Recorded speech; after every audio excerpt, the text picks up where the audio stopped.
Japchae is a veggie and meat-loaded, savory, semi-sweet Korean noodle dish that you need in your life.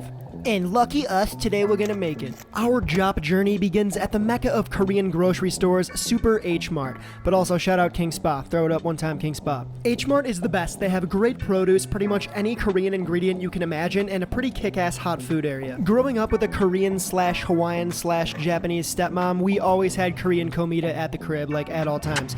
Things like Malona bars, a giant tub of white rice, gimbap, assorted banchan, a metric assload of kimchi, all different types in the garage fridge, and of course, japchae.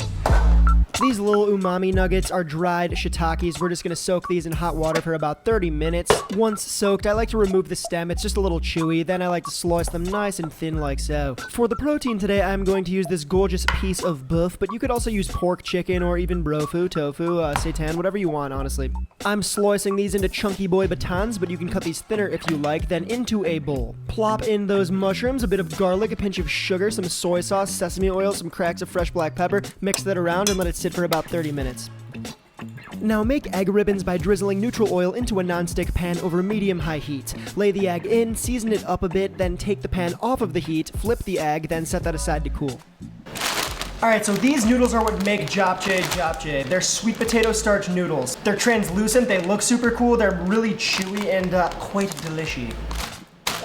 These noods are some of my favorite. They're super unique and they cook really quick. So just drop these into some boiling water. It's going to take 4 to, I don't know, like 7 minutes. Those aren't ready, but these are ready. Once they look like that and hang off the tongs, you're G to G. Strain them off, plop them in a bowl, and I'm just cutting these with scissors because the noodles are super long, so this just makes it easier to eat. This is just some blanched spinach. I'm going to chop some of that up, toss it in, then in with a bit more sugar, some sesame oil, and some soy sauce. That seasons the noodles and keeps them from sticking. By now our egg should be ready, so roll it up, and we're just going to slice this into ribbons like so. Look at those little ribbons. Okay, so now it's as simple as just sauteing some vegetables, cooking our meat, and mixing everything together. So in with some onions and green onions. Don't be afraid to barehand, people. That's the rule of the day.